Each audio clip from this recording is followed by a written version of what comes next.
Chapter 1. I Promise You're in There. Olivia was a well-mannered, quiet student.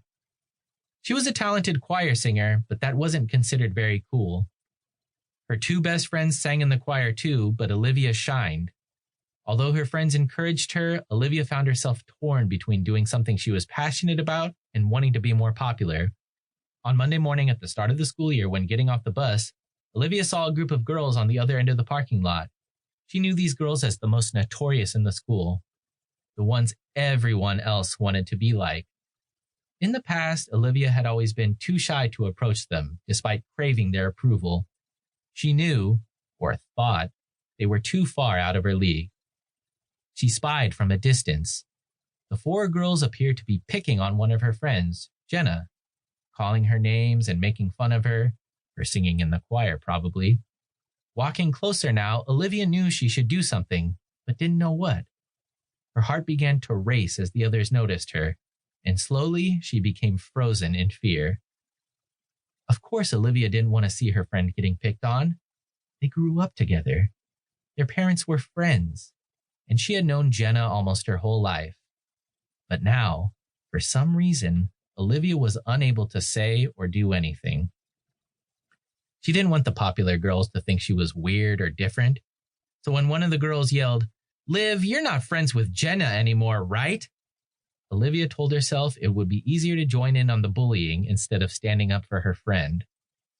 Olivia went on to do something very out of character. She walked right over to the girls and started making fun of Jenna alongside them.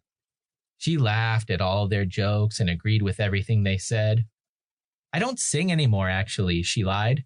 "That was so last year." Her friend looked so sad and alone, and Olivia secretly felt terrible inside. She knew she was doing the wrong thing, but she couldn't bring herself to stop. The more Olivia laughed and joked with the popular girls, the worse she felt about herself. But she was stuck. Is this what it takes to be popular? Do these girls feel bad about themselves too? Either way, she continued. The feeling that the cool girls liked her was enough to keep her doing something that felt utterly rotten. She didn't know it yet, but this was a moment that would haunt her. As time passed, Olivia gradually became a different person, someone unrecognizable. She started wearing clothes that didn't suit her and using language that degraded her. She even began to make fun of her other friends behind their backs and tease kids she didn't know. The only thing that made her feel good now was knowing she was part of this new group. Eventually, Olivia realized that this wasn't what she wanted.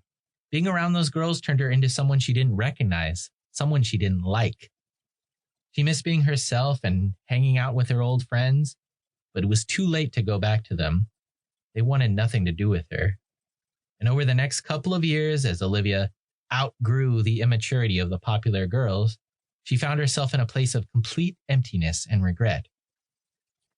She lost her best friends, behaved in ways she was ashamed of, and essentially went backward in life, all because she didn't know her values, worth, strength, or self. The search for identity. It's no secret that the teenage years can be difficult. For many, it's a time of embarrassment and self-doubt as they try to figure out who they are and where they fit in. The constant pressure to conform and meet expectations can make this process even more difficult. The story of Olivia perfectly conveys why finding yourself needs to be the first step in building true self-confidence and making your best decisions. Unfortunately, many teens give up their search for identity early on simply because it's too hard or seems too daunting. This is a giant mistake. Without a strong sense of self, it's really very difficult to achieve anything else. Simply put, until you know yourself, you can't be yourself. You'll always try to live up to someone else's expectations instead of your own.